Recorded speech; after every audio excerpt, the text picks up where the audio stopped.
यो दुईटा jet fan यहाँको हावालाई उता फाल्नलाई। अनि यो फोनहरू छ, ठाउँ ठाउँमा इमर्जेन्सी फोनहरू छ, फायर हाइड्रेन्टहरू छ। अनि यो टनल चाहिँ यो इमर्जेन्सी एक्जिट, आगो लाग्यो भने यता छिर्ने।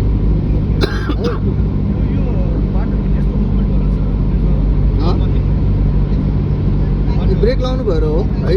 छैन। तपाईँ यो मुभमेन्ट यस्तो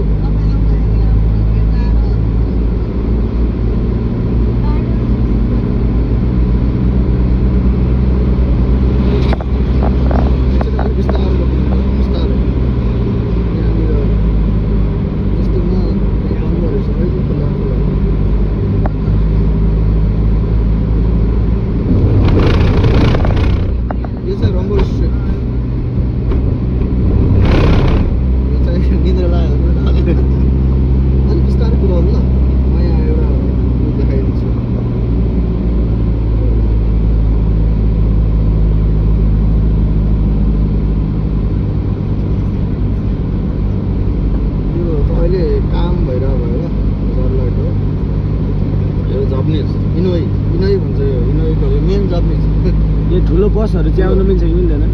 आउनु मिल्छ एकछिन बिस्तारै ल। यहाँ कुनै खुल्या छ भने छैन, यो खुल्ला रहेछ अलि अगाडि, त्यो म देखाइदिन्थेँ नि। इमर्जेन्सी एक्जिट र रियल टनल जस्तो छ त्यो देखिन्छ कि।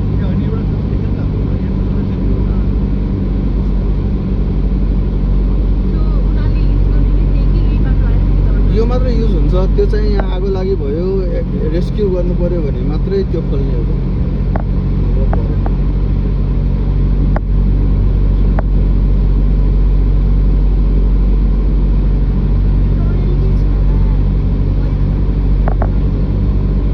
त्यहाँनिर यसो साइड लाउनु ल।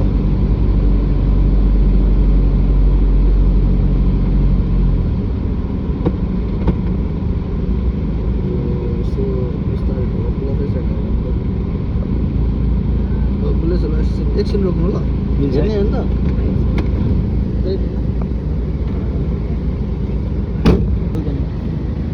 यो जुन लेयर पछि गरे हो कि ढलान, यो त सेम यही थियो उताकै जस्तो थियो हामीले बनाउँदा सुरुमा।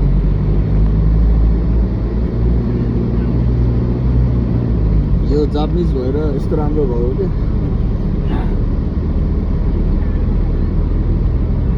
उता फास्ट ट्र्याकतिर पनि छ तर यस्तो छैन त, त्यो चाइनिजले गरे हो।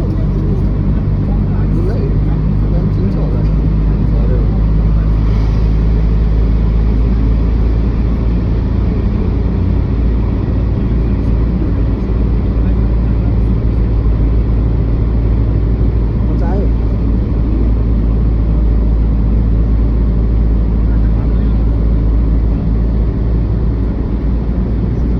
निस्किन लाग्यो क्या?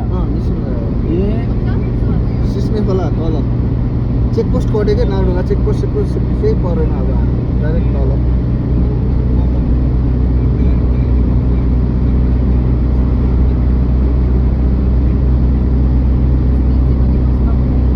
यहाँ 40 हुन्छ होला पछि। यो जेट इन्जिन हावा फाल्नु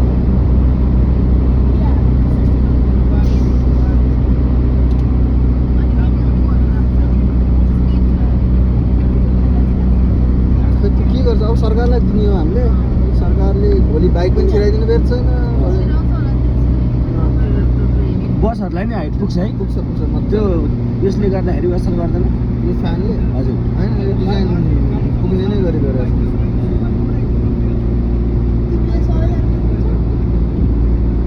आजमा हाम्रो उयो रहेछ। चिन्छ उनीहरूलाई चिन्छ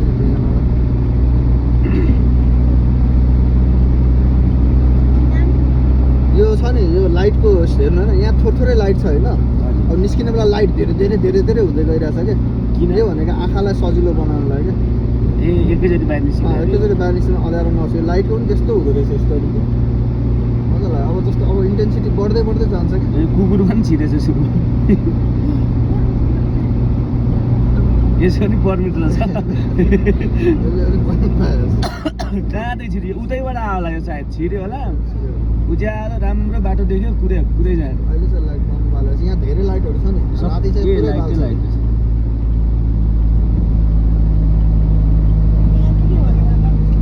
यो के अरे सुनाम दाईहरूको काम हो रे यो पहिरो